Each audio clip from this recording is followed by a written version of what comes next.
Ini sebenarnya di sini saya cuma pengen sharing-sharing aja ke teman-teman semuanya. Jadi memang sifatnya bukan kok menggurui dan kalian teman-teman harus mengikuti rumus yang saya pakai selama ini, enggak. Jadi mungkin ini menjadikan gambaran buat teman-teman semuanya, mungkin yang nanti pengen minat untuk membuat sebuah konten, itu teman-teman bisa langsung mencobanya. Oke, di sini sebelum kita membahas tentang cara membuat konten yang menarik, nah di sini teman-teman ada yang pernah tahu ataupun mendengar tentang industri 4.0? Karena Belum, Pak. berbicara belum. Oke, karena berbicara industri 4.0 itu memang erat kaitannya dengan teknologi. Jadi memang selama beberapa abad ini perkembangan kita dari abad ke abad itu semakin meningkat, dimulai dari abad 18 sampai dengan abad 20 bahkan sampai dengan sekarang. Oke, jadi buat teman-teman di sini ini dari psikologi semua ya? Atau beda fakultas? Betul, Pak. Oke, dari psikologi. Oke, jadi di psikologi itu juga selain erat kaitannya dengan industri juga dan juga nanti organisasi di dalamnya. Di sini saya akan menjelaskan tentang industri 4.0. Jadi industri 4.0 di sini lebih mudahnya bisa diartikan bagaimana teknologi seperti kecerdasan buatan atau AI, kemudian ada kendaraan otonom dan internet saling mempengaruhi kehidupan manusia. Jadi mungkin di sini juga teman-teman mulai merasakan ya selama hampir 2 tahun ini, selama pandemi, kita memang bisa dikatakan sedikit dipaksa ya, dalam tanda kutip dipaksa untuk bersahabat dengan yang namanya internet. Karena dampak dari pandemi ini sangat berdampak ke berbagai aspek kehidupan. Bahkan termasuk kemarin ketika pandemi, di perusahaan tempat saya bekerja pun itu memiliki 2 buah pabrik, yang mana yang satu berada di kawasan industri Wijaya Kusuma Semarang itu ketika pandemi sempat eh, hampir terancam untuk ditutup karena pandemi. Itu sekelas perusahaan internasional tempat saya bekerja. Jadi memang pandemi itu memberikan dampak tidak hanya untuk usaha-usaha kecil menengah saja, tapi juga untuk industri yang skalanya juga besar. Seperti itu. Jadi internet itu sebenarnya juga memudahkan kita dalam keseharian. Semisalkan kita bisa berbelanja melalui internet. Sekarang banyak sekali e-commerce yang menawarkan jasa untuk berbelanja melalui internet. Kemudian apalagi ya? Beli pulsa, isi pulsa, beli paket internet, kemudian beli paket listrik, token listrik itu juga bisa melalui internet. Intinya sekarang kalau saya pribadi melihat memang semakin ke sini kita mau nggak mau dipaksa untuk bersahabat dan berkolaborasi dengan internet yang ada saat ini. Nah, ini smartphone. Ini yang paling apa ya? Paling umum lah buat teman-teman semuanya. Mungkin di sini ada yang nggak punya smartphone? Adalah. Iya, pasti saya yakin pasti punya semua. Pertanyaannya sekarang, smartphone yang dulunya namanya adalah handphone, itu basicnya adalah digunakan sebagai alat komunikasi di mana untuk telepon, untuk mengirim pesan, ataupun dulu ya paling mentok kita ngirim gambar lewat MMS. Tapi seiring perkembangannya zaman, handphone sekarang berkembang menjadi smartphone alias telepon pintar. Nah, telepon pintar itu juga sekarang untuk fiturnya juga banyak banget. Jadi selain untuk telepon dan mengirim pesan, bisa juga untuk bersosial media seperti Instagram, YouTube, dan lain sebagainya, itu banyak banget. Nah, di sini apa fungsi smartphone buat teman-teman semuanya? Di sini di kelas ini apakah ada yang punya bisnis online? Ada, Pak. Ada, ya pasti ada. Itu teman-teman bisa memanfaatkan sendiri fitur dari smartphone di mana teman-teman bisa menjual entah itu jasa, entah itu barang ke customer tanpa harus, ibaratnya kalau zaman dulu itu untuk seller itu atau penjual itu bahkan mereka harus door to door dari rumah ke rumah untuk menawarkan produk. Tapi sekarang dengan adanya perkembangan smartphone kita tinggal foto produk di rumah, kemudian kita posting, lalu udah beres, tinggal nunggu customer untuk mengontak kita untuk membeli produk kita. Tentunya dengan strategi-strategi marketing yang diterapkan ya. Jadi nggak melulu kita posting terus laku, nggak, itu pasti nantinya akan ada strategi-strategi marketing yang harus diterapkan. Nah, berbicara masalah smartphone, jadi sedikit cerita aja, memang dulu awalnya ketika saya untuk memutuskan untuk berminat untuk terjun ke dunia konten itu di awal 2017. 2017 itu saya memulai untuk lebih tepatnya membuat video konten-konten seperti itu hanya menggunakan smartphone. Jadi ini adalah handphone pertama saya dulu yang saya pakai untuk menggunakan membuat konten-konten. Jadi memang dulu itu kebetulan ketika saya masih berada di HRD di perusahaan tempat saya bekerja, itu memang memiliki banyak sekali event-event acara yang diselenggarakan di perusahaan saya. Jadi pada saat itu memang saya nggak mikir apa-apa sih, cuman pada saat itu, wah ada event nih, kayaknya kalau misalkan didokumentasikan memang menarik, karena pada saat itu, pada tahun pertama kali saya bergabung, memang belum ada yang melakukan hal itu. Jadi saya memutuskan untuk membuat video-video setiap event menggunakan handphone. Nah, lalu di sini kita lanjut untuk jenis-jenis konten. Di sini ada 3, ada audio, ada visual, kemudian ada audiovisual. Dari namanya aja mungkin teman-teman cukup familiar ya. Yang pertama di sini adalah audio. Audio jelas sekali, audio adalah suara. Jadi memang konten audio itu memang mayoritas dia mengandalkan atau menyajikan data-data suara atau audio. Jadi seperti misalkan kayak podcast, kemudian kalau kita membuka aplikasi Spotify itu sekarang di dalamnya nggak cuman muterin lagu-lagu, tapi juga ada podcast-podcast yang bisa kita dengarkan di dalamnya. Kemudian di sini untuk jenis-jenis konten yang kedua adalah visual. Di sini visual itu berupa gambar. Di sini sebenarnya cukup luas banget sih untuk konten visual itu. Di sini saya kasih contoh adalah seseorang yang sedang traveling, dia memposting fotonya. Hal semacam ini sebenarnya sih juga ada. Kalau teman-teman misalkan lihat di Instagram ataupun di YouTube itu ada traveler yang memang mereka kerjaannya kalau zaman sekarang itu dikatakan sebagai digital nomad. Jadi nomad itu dari kata nomaden yang berpindah-pindah.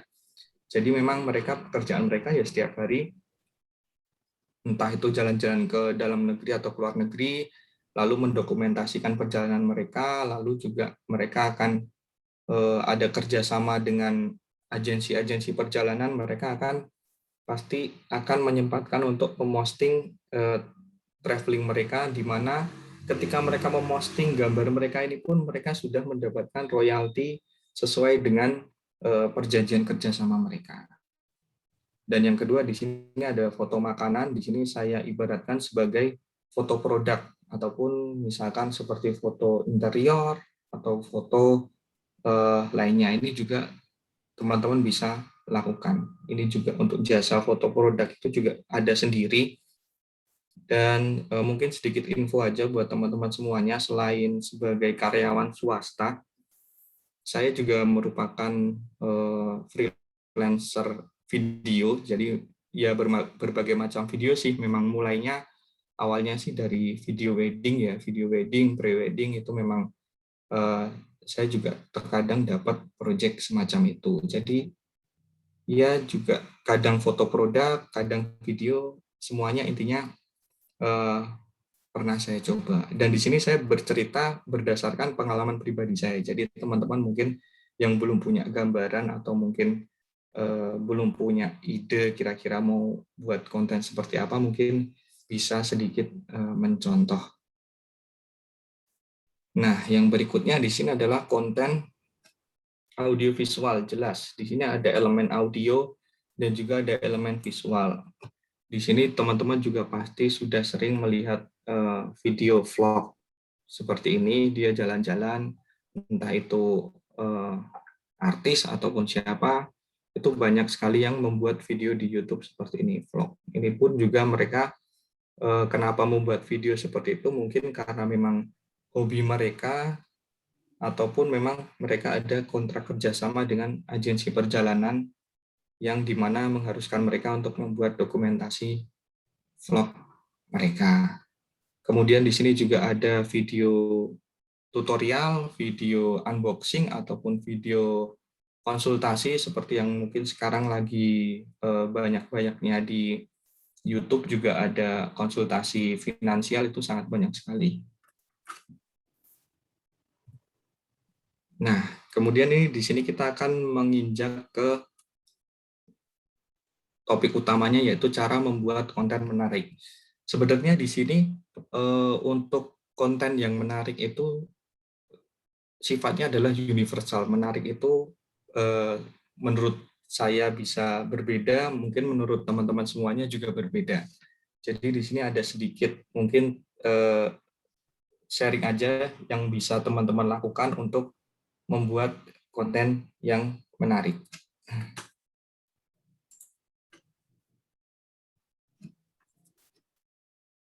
Nah, di sini cara membuat konten itu sebenarnya ada dua patokan, di mana yang pertama itu ada audience centric dan egocentric. Audiens yang dimaksud di sini adalah penonton ataupun penikmat dari konten kalian. Jika memang teman-teman pengen tujuannya adalah untuk meningkatkan followers ataupun meningkatkan likes di postingan kalian, teman-teman disarankan untuk mengambil contoh yang ini, audience centric. Karena di sini untuk audience centric kita lebih mementingkan apa yang audiens atau penonton kita ingin lihat. Ibarat kata kita itu ingin menjual sebuah produk, kita harus mengetahui apa yang audiens atau konsumen kita butuhkan itu apa, bisa dilihat menggunakan metode audience centric ini. Nah, sedangkan egocentrik ini kalau menurut saya pribadi sebenarnya juga sah-sah saja. Jadi egocentrik ini lebih ke diri kita sendiri. Misalkan nih, kita pengen bikin konten apa ya? Oh, aku pengen bikin konten A. Maka aku bakal bikin konten A. Itu tanpa memperhatikan audiens kita maunya apa, atau audiens kita siapa, itu sebenarnya sah-sah saja kalau memang tujuannya untuk melatih teman-teman dalam membuat konten sehari-hari seperti itu. Cuman catatannya itu tadi, kalau kalian pengen followers kalian bertambah, likes kalian bertambah, itu disarankan untuk menggunakan yang ini, audience centric. Nah, sampai di sini ada yang mau ditanyakan? Atau mungkin terlalu cepat? Yang kedua adalah masalahnya apa? Masalah dari audiens itu kita itu apa? Kita harus melakukan observasi juga di bagian ini. Kemudian terkait dengan pertanyaan sebelumnya, apa yang mereka butuhkan? Itu kita bisa memberikan rekomendasi ataupun saran di situ. Kemudian tujuannya biar apa sih konten itu kita buat? Tujuannya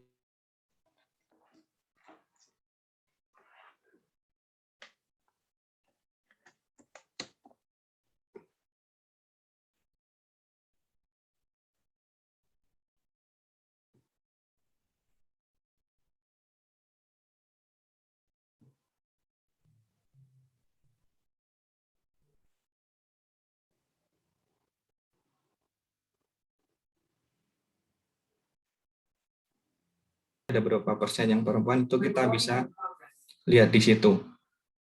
Dan salah satunya mungkin bisa teman-teman lihat dari statusnya juga bisa, ataupun mungkin teman-teman bisa melemparkan pertanyaan random aja, dibikin status gitu. Misalkan kira-kira enaknya bikin konten apa, ataupun misalkan teman-teman punya opsi, misalkan enaknya bikin konten apa ya, apakah yang pertama tentang finansial, atau yang kedua tentang makanan, atau yang ketiga tentang apa, itu teman-teman bisa melakukan survei dengan menggunakan metode seperti itu. Kurang lebih seperti itu sih kalau yang sering saya lakukan seperti itu. Terima kasih, Pak. Begitu. Ya, sama-sama Mas Tegar. Nah, sebelumnya ada pertanyaan lagi sebelum dilanjutkan? Ataupun mungkin di sini mungkin saya bisa kasih salah satu contoh ya buat gambaran teman-teman aja. Mungkin di sini kita bisa membuat sebuah konten dari siapa ini kita isi mahasiswa mungkin ya, mahasiswa. Kemudian masalahnya apa? Masalahnya mungkin di sini kesulitan dalam menangkap materi kuliah. Kemudian apa yang mereka butuhkan? Yang mereka butuhkan di sini kita kasih saran atau rekomendasi mungkin cara belajar yang efektif agar mereka bisa menangkap materi perkuliahan secara efektif. Nah, biar apanya itu tadi? Agar mereka bisa menangkap materi kuliah secara efektif. Atau mungkin teman-teman ada yang mungkin bisa memberikan contoh dengan menggunakan 4 pertanyaan ini.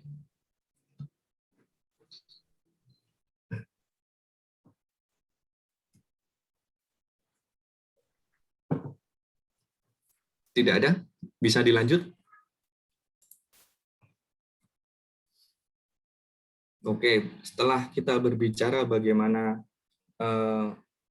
cara membuat konten yang menarik, kita pastinya juga membutuhkan tools atau peralatan-peralatan yang kita gunakan untuk membuat konten. Dan di sini juga saya berbicara berdasarkan pengalaman saya dari tahun 2017 sampai dengan sekarang.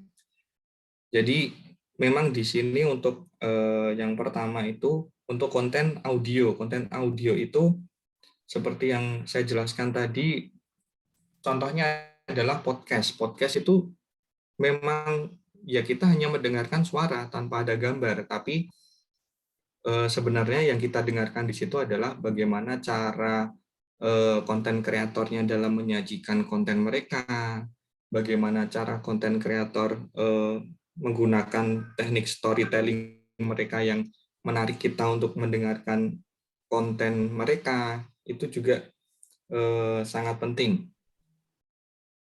Jadi di sini untuk alat yang digunakan untuk membuat konten audio sebenarnya simpel, menggunakan smartphone pun teman-teman juga bisa sebenarnya. Di setiap smartphone yang kalian punya itu ada yang namanya fitur perekam suara atau audio recorder, itu bisa teman-teman menggunakan itu.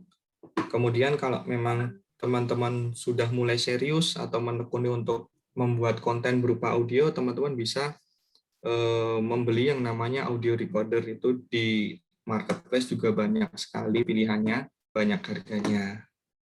Lalu di sini menggunakan headset. Headset itu juga bisa karena headset itu memiliki mikro yang di sini, atau teman-teman bisa menggunakan mikrofon jenis lain. Di sini yang saya punya adalah clip on ataupun mikrofon yang mulai bikin konten audio harus punya handphone ini, harus punya audio recorder ini, harus punya mikrofon ini, enggak. Sebenarnya semuanya itu bermula dari nol. Yang penting adalah teman-teman memiliki niat untuk membuat konten audio seperti itu. Lalu berikutnya di sini juga ada alat-alat yang digunakan untuk membuat konten visual, smartphone atau kamera smartphone. Saya yakin juga makin ke sini kalau melihat perkembangan smartphone itu juga banyak banget pilihannya dari A sampai Z. Brandnya itu juga macam-macam, serinya juga macam-macam. Lalu juga fitur-fiturnya juga makin ke sini juga makin banyak banget yang bisa digunakan untuk membuat konten. Nah, kemudian ini yang berikutnya adalah audiovisual. Ini alat-alat yang digunakan sama smartphone, kamera, laptop. Laptop itu untuk mengedit videonya, atau mungkin dari awal pertama kali saya membuat konten itu saya mengambil video itu menggunakan handphone, lalu mengeditnya juga pakai handphone, uploadnya juga pakai handphone. Jadi memang benda seringkas ini, sekecil ini, jika memang teman-teman bisa memanfaatkan dengan sebaik mungkin, saya yakin pasti teman-teman bisa bikin konten dengan mudah. Seperti itu. Dan di sini juga ada gear-gear pendukung lainnya, lighting, ataupun mikrofon, ataupun mungkin laptop yang khusus untuk editing, itu juga bisa buat teman-teman semuanya. Nah, lalu di sini adalah tipsnya. Tips yang selama ini saya lakukan ketika membuat sebuah konten adalah observasi. Observasi itu sangat penting. Jadi di kehidupan kita sehari-hari, kita memiliki pemikiran ataupun bahkan keresahan apa, itu bisa kita jadikan konten. Kita harus mengobservasi yang terjadi di sekitar kita, misalkan yang lagi dibicarakan orang-orang itu apa, itu bisa kita jadikan konten. Kemudian yang kedua adalah survei. Survei itu jika memang teman-teman pengen membuat konten yang di dalamnya menyajikan data-data, itu teman-teman bisa melakukan survei-survei ataupun googling terkait dengan topik yang akan dijadikan konten. Kemudian yang ketiga ini yang mungkin saya pribadi juga masih sedikit kesulitan adalah konsisten, karena konsisten ini kembali ke diri masing-masing. Saya juga seorang karyawan di mana ada tanggung jawab ke perusahaan, tapi saya juga pengen membuat konten di sela-sela aktivitas saya di jam-jam istirahat saya. Itu yang mungkin sedikit bertubrukan lah. Jadi di mana orang pulang kerja itu ya pengennya istirahat, tapi kalau memang lagi ada ide, lagi ada pemikiran apa, itu bisa disempatkan untuk membuat konten. Seperti itu sih kalau dari saya pribadi. Dan nanti mungkin saya akan memperlihatkan di mana dari beberapa proyek yang pernah saya kerjakan, di mana mulai dari menggunakan handphone sampai dengan menggunakan kamera yang saat ini saya punya juga. Jadi dari 2017 sampai 2021 ini kalau dibilang alatnya udah komplit, ya belum komplit amat sih. Jadi ya harus konsisten dan mau berusaha aja sih kalau tips dari saya pribadi. Oke, ini akan saya share beberapa contoh. Nah, di sini juga ini sebenarnya ada juga, kalau teman-teman ada yang familiar dengan Canva, ini tadi untuk presentasi yang saya buat itu menggunakan Canva.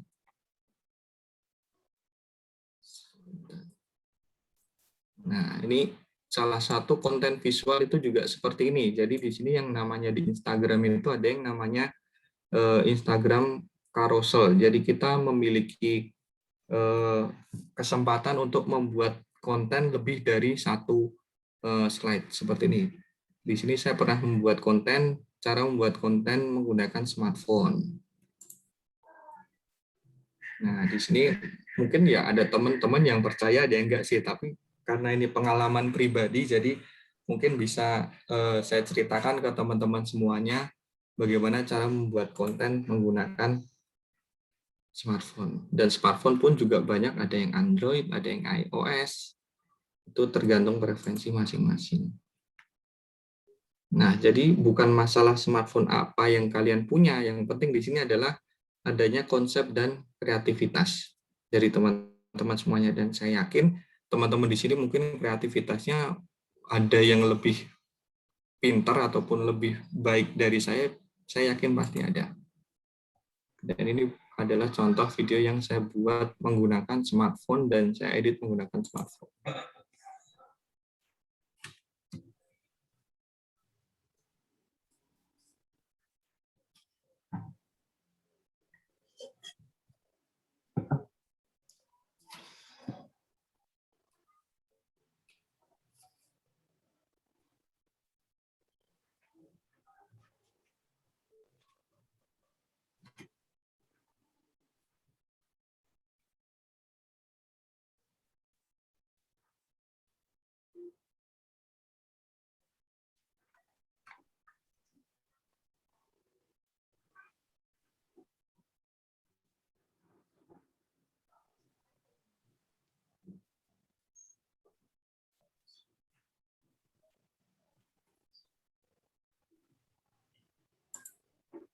Nah, jadi 98% footage di video tersebut direkam menggunakan smartphone, kecuali yang di scene terakhir tadi, yang ada gambar bunga itu menggunakan kamera sih sebenarnya.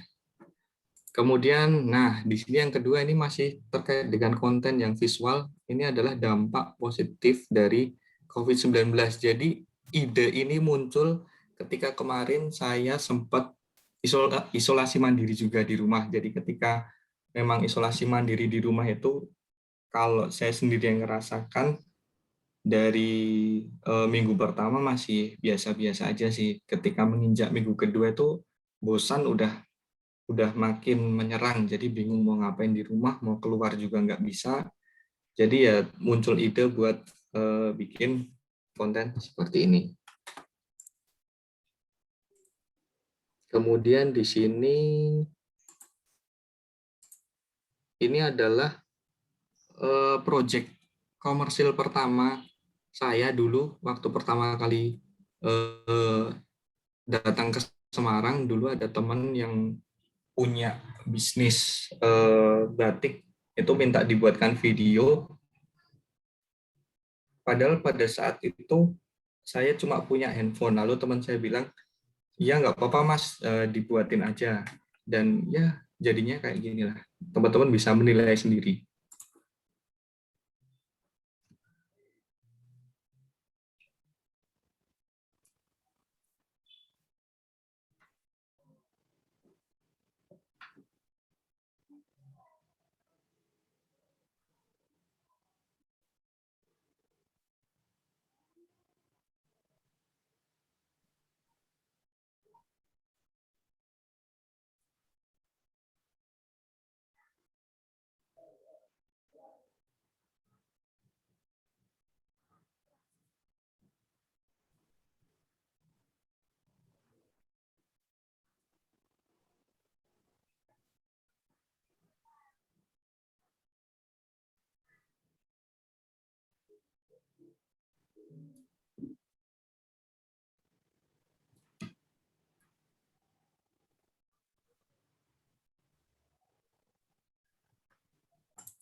Nah, seperti itu. Itu project menggunakan smartphone. Dan itu saya ngeditnya juga cuma menggunakan smartphone. Dan video berikutnya ini mungkin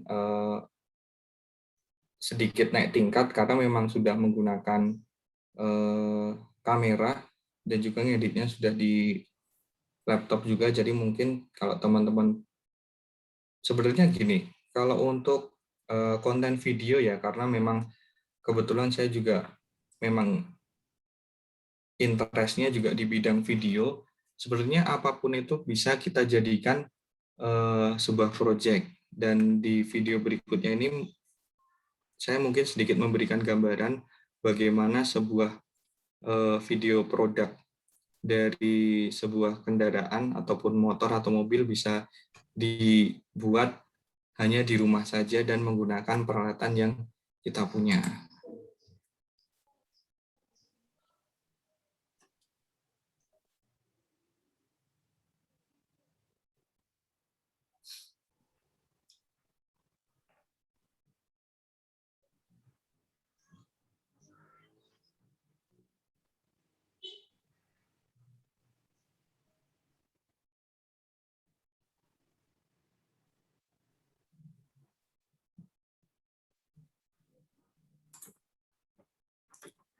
Nah, kurang lebih seperti itu tadi, mungkin gambaran-gambaran dalam membuat konten.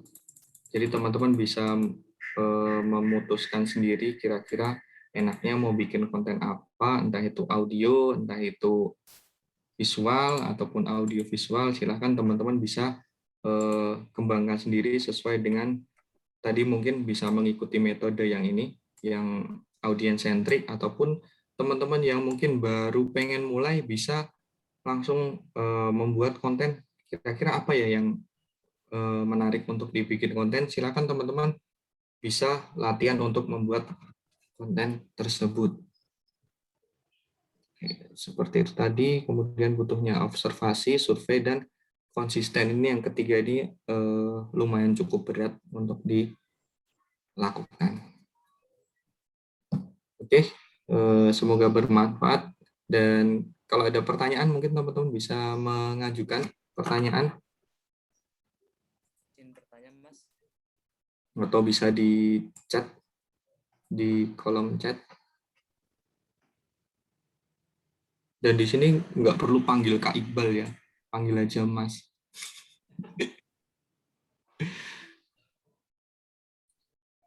Yuk, silakan yang mau bertanya bisa diajukan secara langsung, dibuka mic dan videonya, atau bisa dituliskan di ruang chat. Silakan teman-teman. Masih ada waktu nih, 15 menit untuk tanya jawab. Silakan. Boleh izin bertanya lagi nih, Pak? Monggo. Boleh, Mas Tegar. Iya. Ini kan tadi dalam pembuatan sebuah proyek yang tadi batik itu, cara pembuatannya Bapak itu dengan menggunakan skenario atau tidak ya, atau dengan secara spontanitas gitu?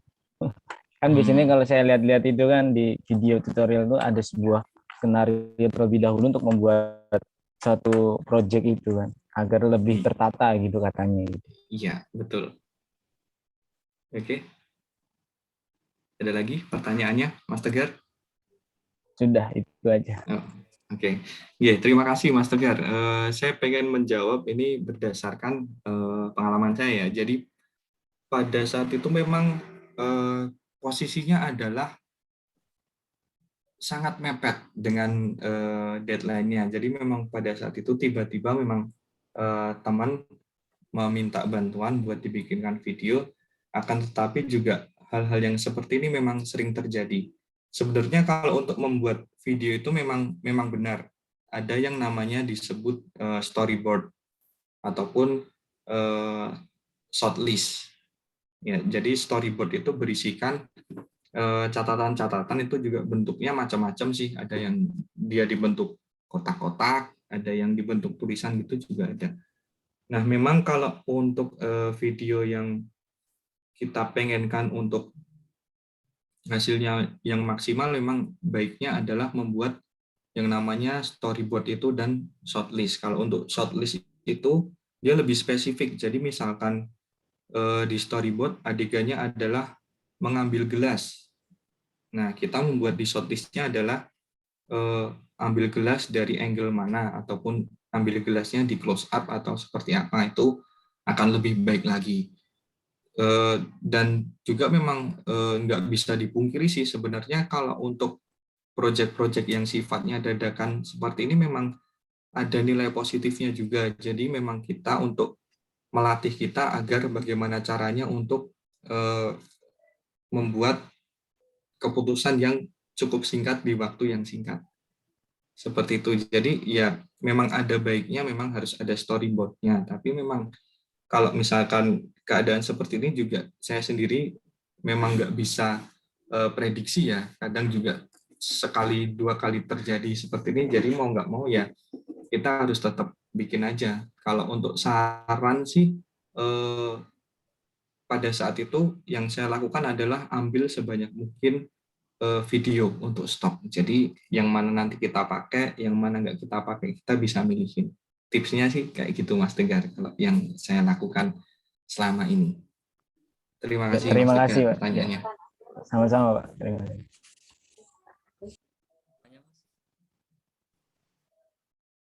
Ada yang mau bertanya lagi?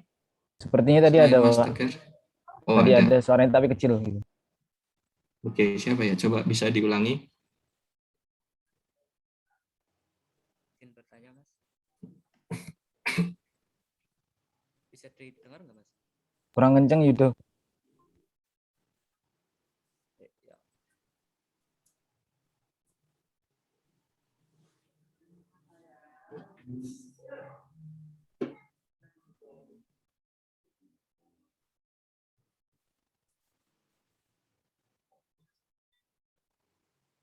Ada lagi atau bisa diketik?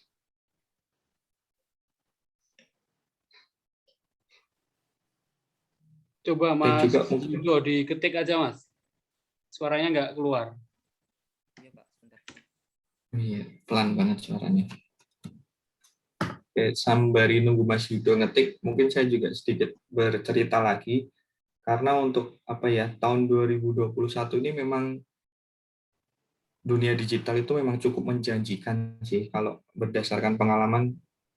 Contohnya seperti kakak saya yang nomor 2, jadi saya 3 bersaudara. Yang nomor 2 itu dulunya adalah bergerak di bidang konveksi. Jadi konveksi itu seperti sablon, kemudian jahit-menjahit, itu dari beberapa tahun, 7 tahun yang lalu kayaknya. Beliau merintis untuk usaha tersebut.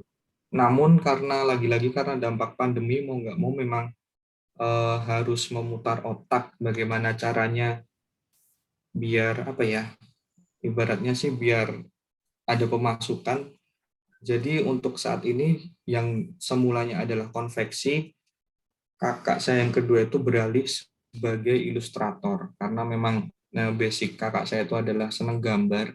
Jadi semua alat-alat konveksi, alat-alat sablon, itu alat-alat potong dijual semuanya, kemudian beralih ke dunia ilustrasi, jadi menggambar untuk klien. Dan bahkan sekarang pun kalau sering-sering komunikasi sama kakak saya itu, beliau sekarang malah mendapatkan income atau pemasukan itu dari klien-klien yang ada di luar negeri. Dan itu pun juga pastinya kalau untuk apa ya, berbicara masalah royalti atau bayaran itu sekarang sudah menggunakan dolar. Jadi memang ya semakin ke sini sebenarnya banyak sih peluang-peluang bisnis yang bisa teman-teman lakukan, apalagi juga teman-teman di sini kan pasti punya pemikiran yang lebih banyak daripada angkatan-angkatan saya ataupun angkatan-angkatan Pak Patria itu.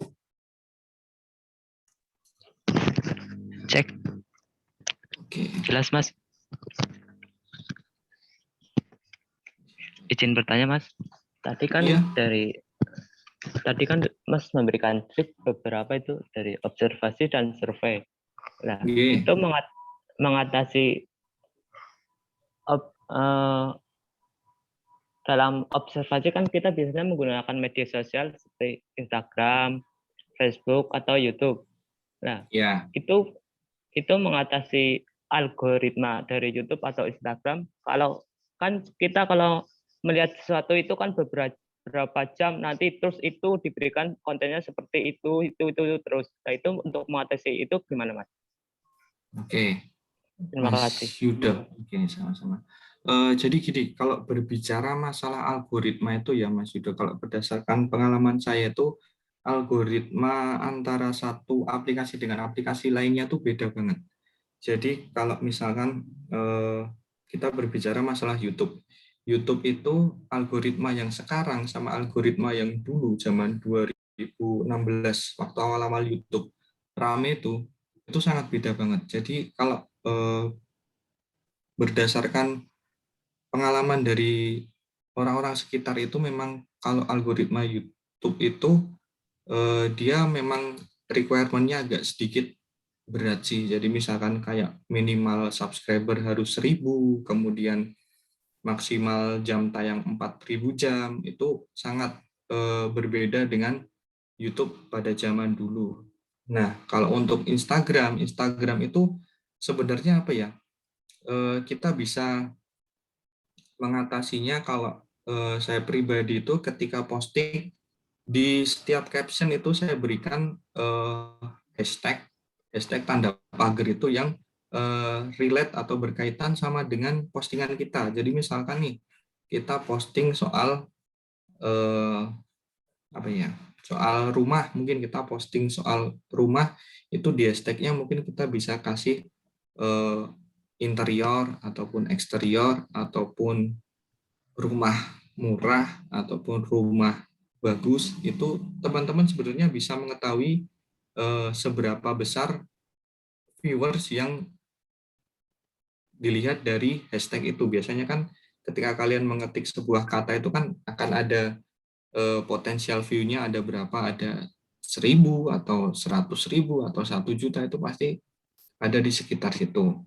Dan juga baru-baru kemarin memang kalau nggak salah dengar siapa ya, kalau lupa agak lupa saya, memang CEO-nya dari Instagram kalau nggak salah itu kan memang di tahun 2021 ini memang konten yang lebih sering dilihat kan video. Jadi mungkin buat konten kreator yang dulunya cuma posting konten berupa foto ataupun berupa konten-konten edukasi yang modelnya carousel gitu, banyak yang beralih mereka menyisipkan variasi ke video, karena juga apa ya, audiens itu kan ada yang mereka senang baca, ada yang senang dengerin, ada yang senang cuma nonton aja, itu kan sendiri-sendiri. Dan juga kalau saya lihat untuk Instagram sama YouTube itu fiturnya juga semakin ditambah. Kalau di Instagram itu kan ada yang sekarang namanya IG Reels, itu Reels itu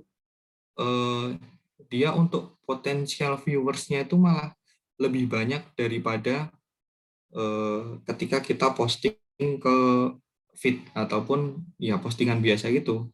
Pertama kali mencoba fitur Reels itu bahkan sampai tembus 2.700 viewer, sedangkan kalau misalkan kita posting itu paling yang likes hanya ratusan, nggak sampai ribuan. Seperti itu sih kalau berbicara algoritma. Sebenarnya saya sendiri juga masih mencoba memahami sebenarnya. Kadang kita nggak tahu nih, tiba-tiba yang lagi trending video seperti apa, lalu besoknya udah berubah jadi apa, itu memang apa ya, butuh waktu sendiri sih untuk memahami algoritma, karena sistemnya kan global ya, jadi kita mau nggak mau juga harus melihatnya secara luas juga sih, gitu Mas Yudo.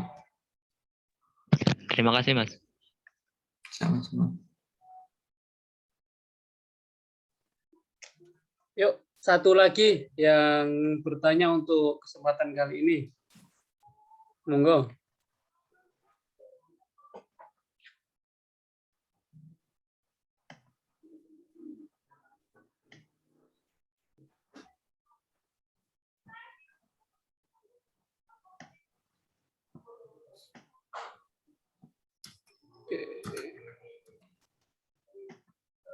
Oke, belum ada? Sepertinya belum ada ini, Om Iqbal.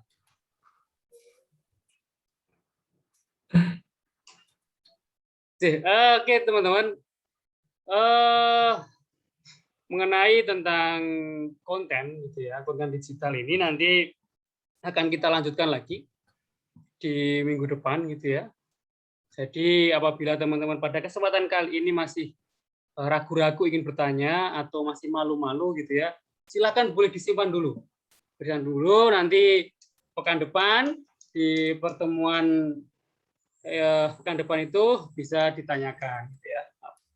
Atau jika teman-teman dalam 1 minggu ke depan menemukan berbagai hal tentang konten digital yang masih mengganjal di pikiran teman-teman, pengen tahu kejelasannya seperti apa atau pengen belajar yang seperti apa, nanti di pertemuan yang akan datang bisa ditanyakan langsung kepada pemateri hebat ini, gitu ya. Jadi masih ada waktu untuk bertanya di pekan depan.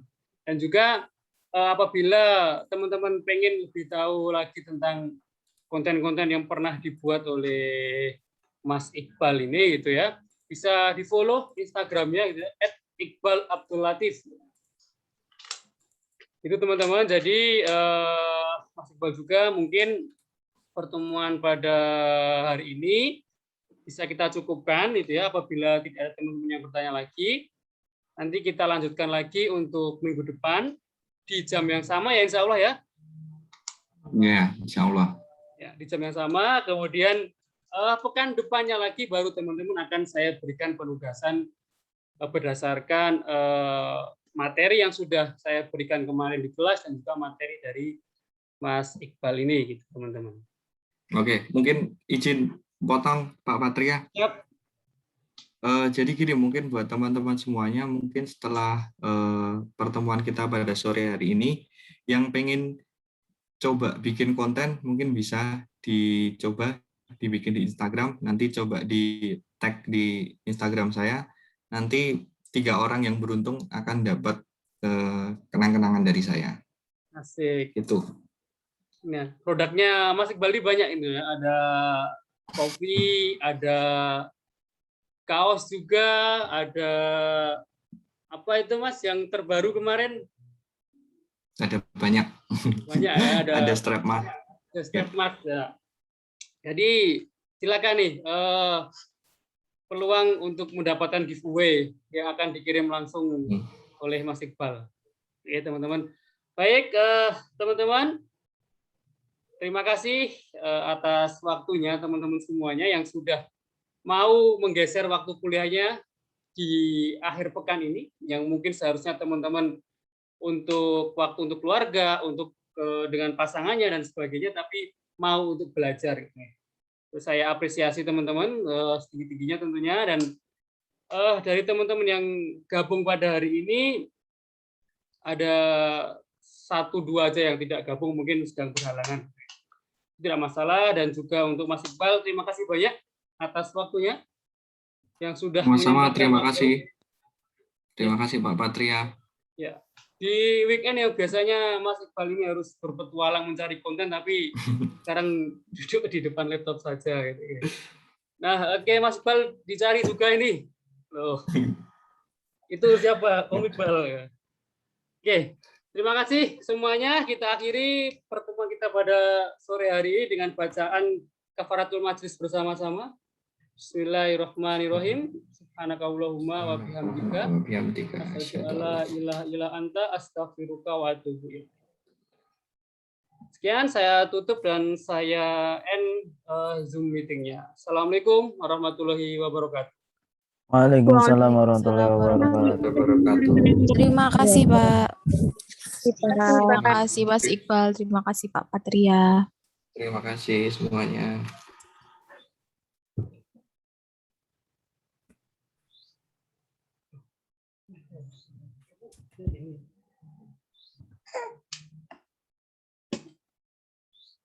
Jafran,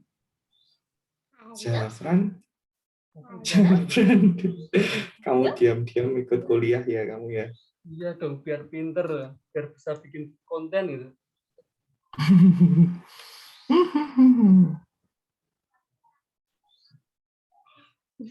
Hilang Javanya. Java hilang ya, Javanya hilang ya. Itu lagi.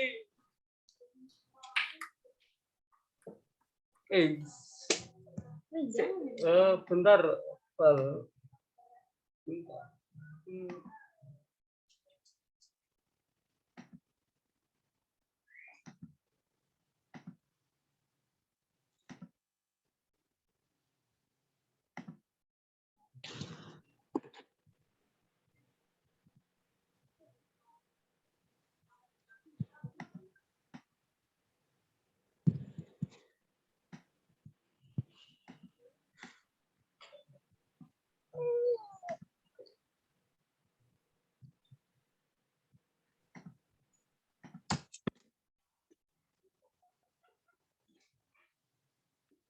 Ya, nanti kita telepon lagi. Sip.